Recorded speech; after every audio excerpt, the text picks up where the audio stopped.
Welcome to this podcast on Letter to Editor regarding variants in the interferon regulative factor 5 gene confer genetic risk for systemic lupus erythematosus in a Han Chinese population by Aditya K. Panda and Sharda Sharma.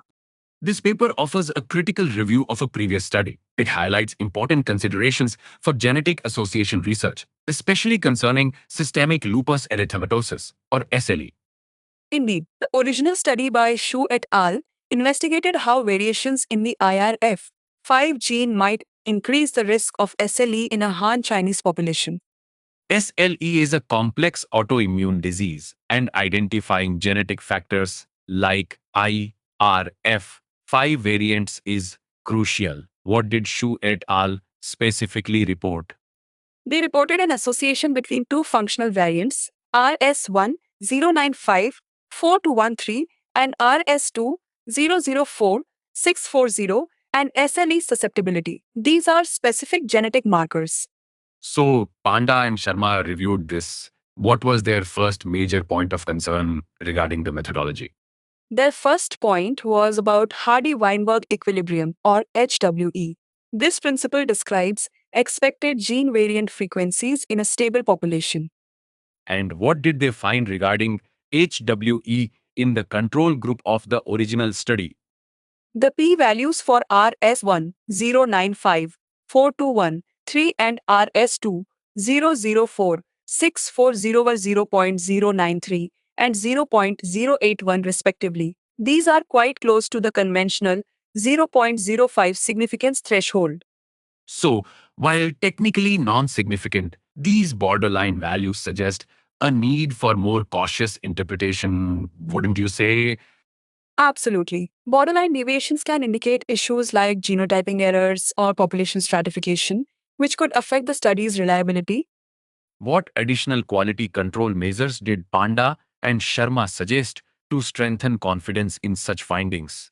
They recommended duplicate genotyping, reporting call rates, or using Hardy-Weinberg exact tests. These steps ensure greater accuracy. That makes sense. What was their second area of concern regarding the original study's methods? The genotyping procedure itself, Shu et al., used PCR with sequence-specific primers, or PCR SSPS, with 34 amplification cycles. PCR-SSP is a common technique, but what potential issues arise with higher cycle numbers, as mentioned? Higher cycles can increase the risk of non-specific amplification and allele misclassification. This could lead to false positive results, especially without real-time detection. And was there any independent validation of these genotyping results reported in the original paper? No, the letter states there was no independent validation strategy. This includes repeat genotyping or Sanger sequencing confirmation. Why is this validation so important in genetic association studies? It's generally recommended that 5 to 10% of samples undergo sequencing based validation. This ensures genotyping accuracy and reproducibility, which is fundamental. That's a significant omission. Moving on, what was the third methodological point Panda and Sharma raised? They noted an inconsistency in the statistical correction strategy. This creates ambiguity about how the findings were analyzed. Could you elaborate on that discrepancy? Certainly, Table 4 presented Bonferroni adjusted p-values, but the methods section stated the Benjamini-Hochberg first discovery rate approach was applied.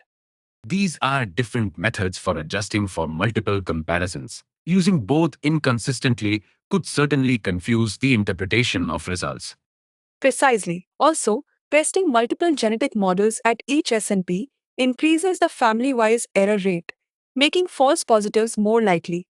So, a clear, uniform multiple testing strategy would have improved the analytical rigor of the original study. That's correct. It ensures transparency and strengthens the confidence in any reported associations. In summary, while the original study added data on IRF5 polymorphisms, these methodological clarifications are vital for robust conclusions. This letter serves as an important reminder for all researchers about the necessity of rigorous methodology and transparent reporting in genetic association studies.